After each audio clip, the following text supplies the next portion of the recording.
Mga tol, meron tayong matinding pag-uusapan ngayong araw na to. Kaya daw, mga tol kaya daw umatake itong si US President Donald Trump dito sa Iran dahil nagbanta ang Israel na pag hindi binomba ng Amerika, etong mga bunker at etong Iran is gagamitan ng Israel ang Iran ng nuclear bomb. Pag-usapan natin to mga tol. I'm just a young nigga chillin' on it. First time I seen ice was a Ayon mga kapatid sa dating CIA officers at whistleblower na si John Kiriakou, mga tol, no? Ang dahilan daw mga kapatid kung bakit parang napapayag ng Israel si Trump na bombahin o gerahin na itong Iran is dahil nagbanta daw mga tol ang Israel na kapag hindi binomba ng Amerika, itong Iran is gagamitan nila ng nuclear weapon. Again mga kapatid, tayo po ay magbibigay lamang ng reaksyon dito sa ating mapapanood ngayon. Ito ay publicly nasa online na to, nasa internet. Ito nga, nandito siya sa TRT World page. Ayan, page yan mga tol, no? So tayo ay magbibigay lamang ng reaksyon, no? At bibigyan natin ng komentaryo. Again, nasa sa'yo yan kung gusto mong maniwala o hindi. Pero ito'y awareness para sa ating lahat mga tol, no? Bakit ba nagsisimula o bakit nagkakaroon ng ganitong uri ng gera ngayon dito sa Middle East? Panoorin natin to mga tol at bigyan natin ng komento. Listen, every president, from when I joined the CIA, George H.W. Bush had just become president. The Israelis asked us to bomb Iran. Every single president. So mula daw mga kapatid nang maging CIA member siya, every US president mga tol, mula nung naging presidente daw si Bush, sabi niya gano'n, si Bush ba yung sinabi niya? Balikan natin. Israelis asked us to bomb Iran. George H.W. Bush had Yan, just si George H.W. Bush, mula na maging presidente si George H.W. Bush, lagi daw hinihiling ng Israel na bombahin itong Iran. Hindi sa akin galing yan mga tol, pinapanood natin yan na magkakasabay. become president. The Israelis asked us to bomb Iran. The Israelis ask us to bomb Iran. No? Every single president. Every single president. No matter who the prime minister of Israel happens to be, you got Kahit hindi si Netanyahu mga kapatid. no matter No matter who the prime minister of Israel happens to be. Kahit na hindi si Netanyahu, kahit na ibang prime minister, ang lagi nilang request, ang lagi daw nilang sinasabi is sa US, kahit na sino pa ang presidente ng US o every president ng Amerika, lagi nilang sinasabi, bombahin nyo Iran. Lagi nilang sinasabi. Sabi nito ni former CIA officer and whistleblower John Kiriakou. who the prime minister of Israel happens to be, you got to bomb Iran. You got to bomb Iran. You got to bomb Iran. And every single president said, no, we're not bombing Iran. Bawat presidente and every single president, isa lang ang sagot, no, we're not bombing Iran. Sabing ganon mga tol. No? Walang sumang-ayon. Pero bakit nangyari ngayon? Panoorin natin, tuloy natin. That was former CIA officer and whistleblower John Kiriakou revealing that Israel relentlessly pressured the United States to attack Iran for decades and ultimately succeeded by using direct threats to sway Washington. Meron silang direct threats to sway Washington, sabing ganon mga tol.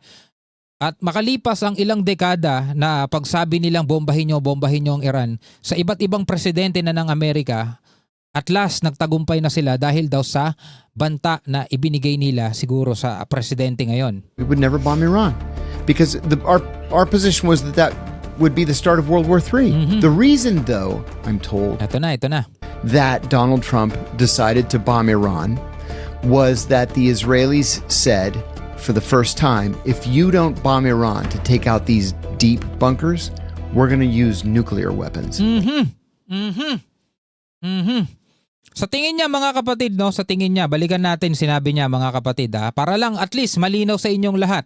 Balikan natin yung sinabi niya. Malinaw daw mga kapatid sa Amerika na kapag binomba nila ang Iran, ito'y pwede daw pagsimulan ng World War III. Yun daw ang stand ng Amerika. Pero bakit nagtagumpay ngayon dahil dito? The reason, though, I'm told, that Donald Trump decided to bomb Iran was that the Israelis said, for the first time, if you don't bomb Iran to take out these deep bunkers, we're going to use nuclear weapons.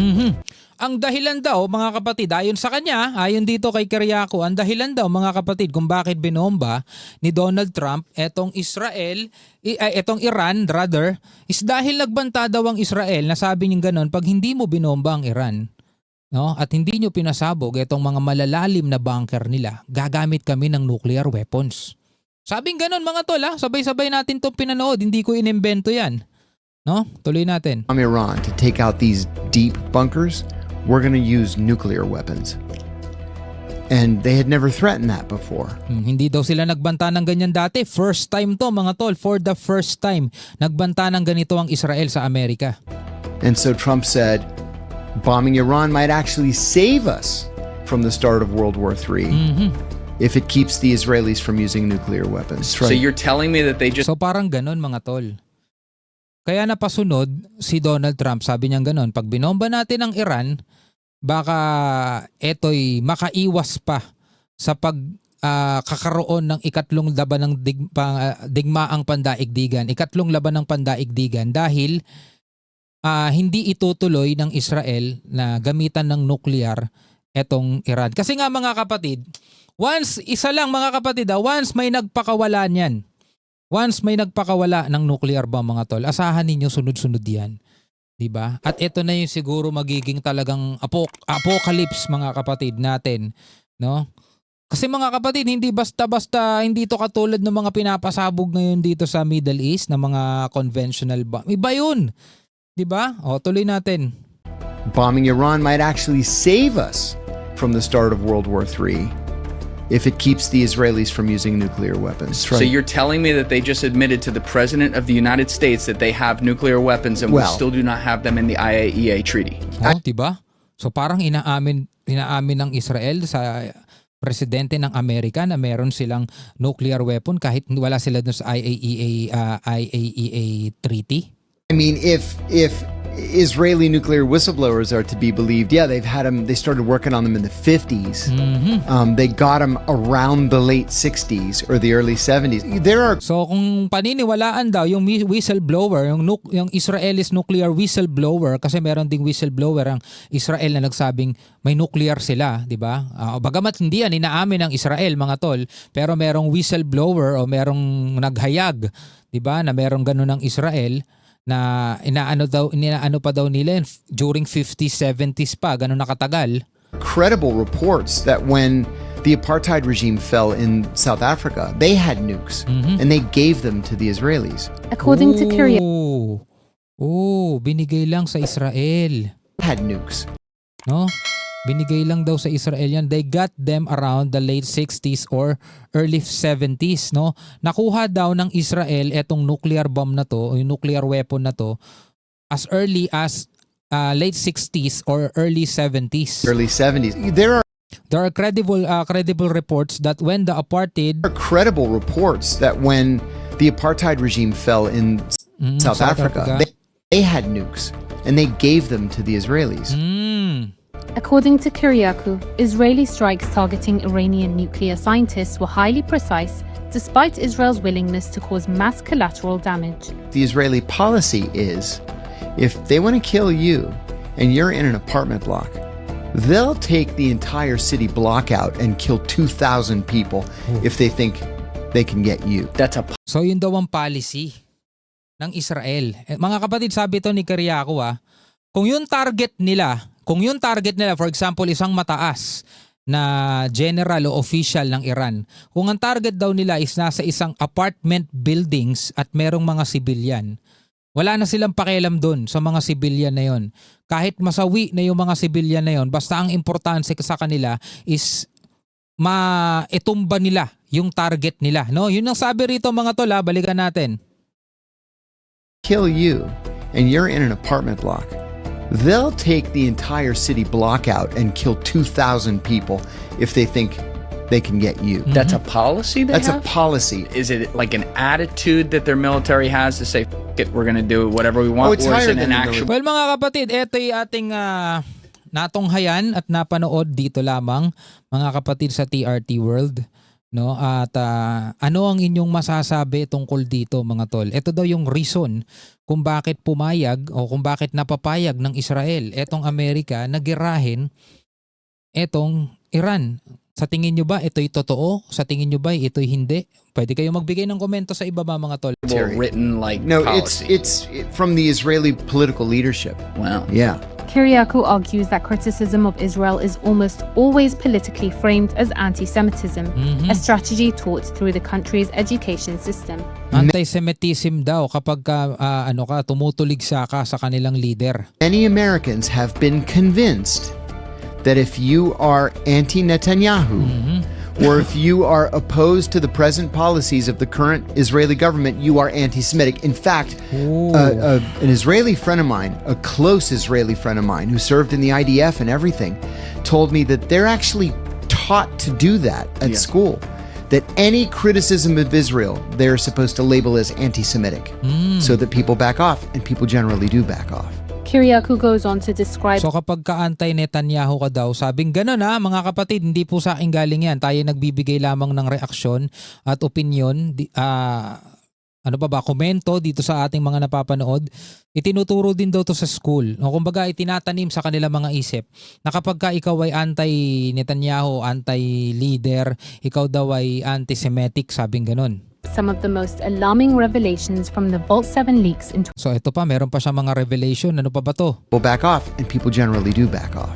Kiriakou goes on to describe some of the most alarming revelations from the Vault 7 leaks in 2017 that exposed the CIA's infiltration and control Ooh. of 2017 that exposed the WikiLeaks, CIA has been turning your phones and TVs into undercover mics?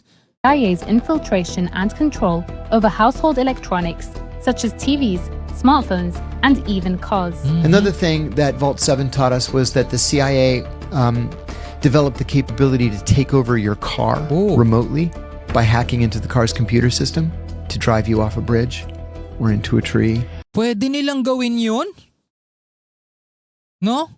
Halimbawa, pag gusto kang itumba ng CIA, mga kapatid, i-hack nila yung computer system ng sasakyan mo at ilalaglag ka sa tulay o kaya ibabangga ka sa puno. Hindi sa akin galing yan, again ha. Hindi sa akin galing yan. Ito ayon mismo dito sa revelation ni former CIA officer, CIA officer and whistleblower John Kiriakou. Sabi niyang ganun, mga tol. Ayan no. Balikan natin ha. Take over your The CIA developed the capability to take over your car remotely, car remotely by hacking into by hacking into the car's computer system the car's computer system to drive you off a to drive you off a bridge or into a tree. Pag may gusto silang itumba, magmumukhang aksidente yun. Lalo na pag nilaglag ka lang dun sa tulay.